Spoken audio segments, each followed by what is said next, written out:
Hi everybody, it's Pizza here at Emanate. Today's topic is going to be perfectionism. And we're going to go over and cover 3 points. The first one is, what is perfectionism? The second one is, how did we get that way? And the third one are 3 strategies that you can do to support yourself out of the pattern of perfection. So the strive for perfectionism is really this point of it's really never good enough. You can have a household that's just not clean enough, or some project that you're working on at work that you have to tweak again over and over and that you never really hand in. You are constantly in a state of striving and the finish line keeps moving. And you tend to move at a pace that's pushing your limits and sometimes really unnecessary. So you never really feel like you're done, and you're actually trying to escape a feeling that says it could have been better. Where the difference is if you're actually striving for something in terms of excellence, when you keep achieving that, there's an internal sense of gratification that actually might contribute to your self-esteem. Whereas perfectionism, you never really feel satisfied. Because again, it always feels like it's never enough. There could always be more. And the piece here to remember is that perfectionism is really a way to stay away from your shame, which we'll go over in a little bit. So number 2, where did shame come from? So I really always hate to point back to this idea of caretakers, parents, or whoever raised you. But the reality is that really sets the foundation for your behaviors, your beliefs, your assumptions going forward. Like that saying, you don't get it from licking the dirt, right? You may have grown up with caretakers that were pretty demanding in terms of standards in different areas of your life. So it doesn't necessarily have to be everything, right? You may have had a caretaker that really cared about a perfectly cleaned and organized house. You may have had a caretaker that was infatuated in terms of what you did with sports and your best never really being your best. It also could be your grades or something else, but you get the picture.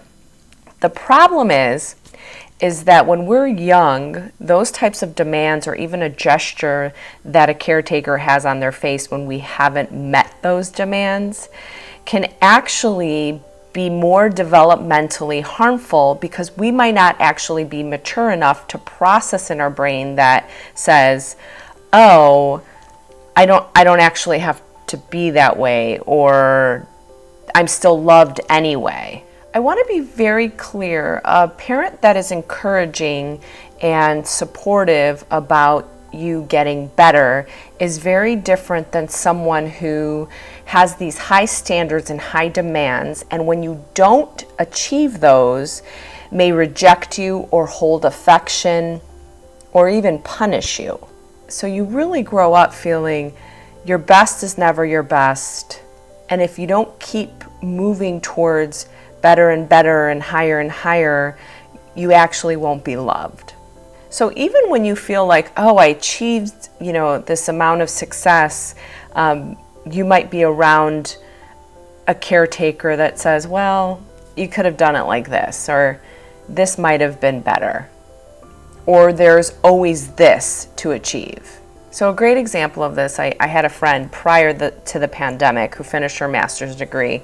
So huge celebration, and they were at the ceremony, and afterwards, you get flowers, you take pictures, it's a big to-do. And her father came towards her, gave her a big hug, congratulations, and he simply said, well, next stop is your doctorate.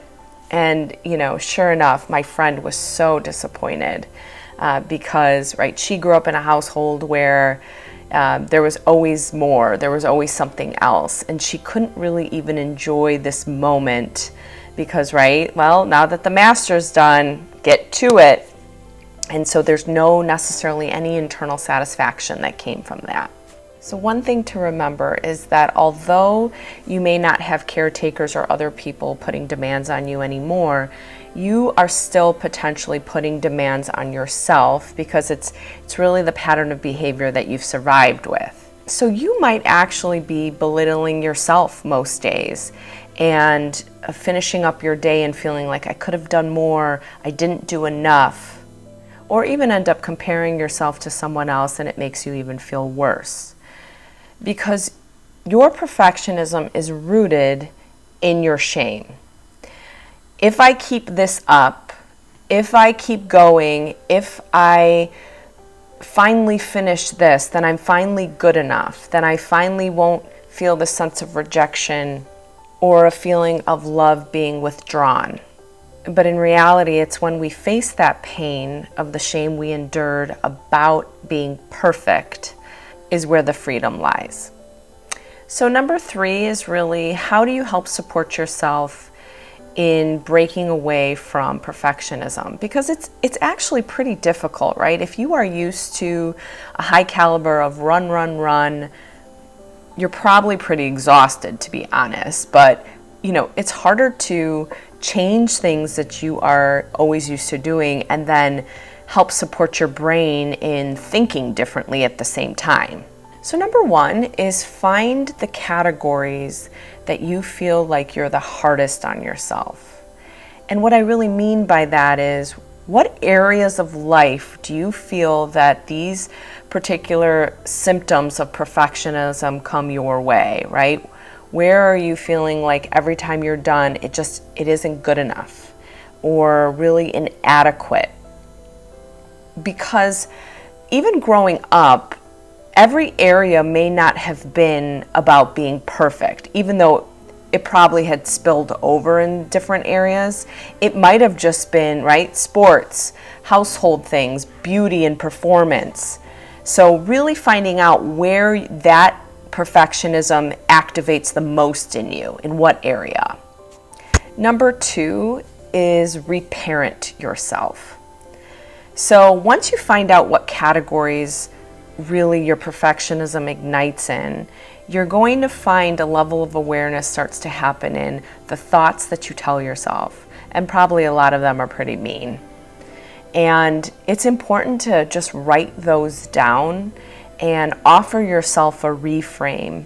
What would you actually tell yourself if you could have back when you were a child? Or right now, what would you tell yourself? And I would keep those statements around, whether it's your phone, whether it's a Post-it, as a reminder of the truth. So number 3 is to rewrite your story. And the best way I can illustrate this one is to give you an example.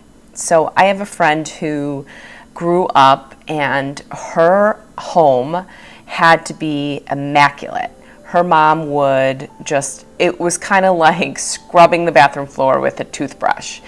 And it had to be so clean when people came over. So you can imagine that a lot of people weren't coming over by surprise because, right, they had to have this persona of, we are organized and amazing and our house is immaculate. So when my friend would actually have company come over, she wasn't actually enjoying herself.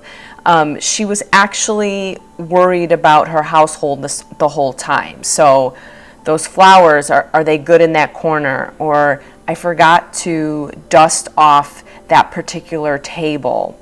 And so she was always in her head. And the assumption is that people cared about that. Is that the people that came over were looking at her house. That's the truth that she told herself. That's the truth that she grew up with. That's the truth that fed her perfectionism. So she decided to rewrite her story. So she chose one room and she left it a little messy. Like a blanket was draped over, there were a couple of like soda cans in one room, and she invited some folks over and had them sit in this particular room. It was like the family room. Now, my friend felt completely uncomfortable, but what else she noticed was her friends didn't give a damn. And so she started to rewrite the story for herself and feed her mind truth. It's so important to create conditions to think about your thinking, because some of the things that keep you trapped may not be true. I hope that helps. Until next time, emanate your best self.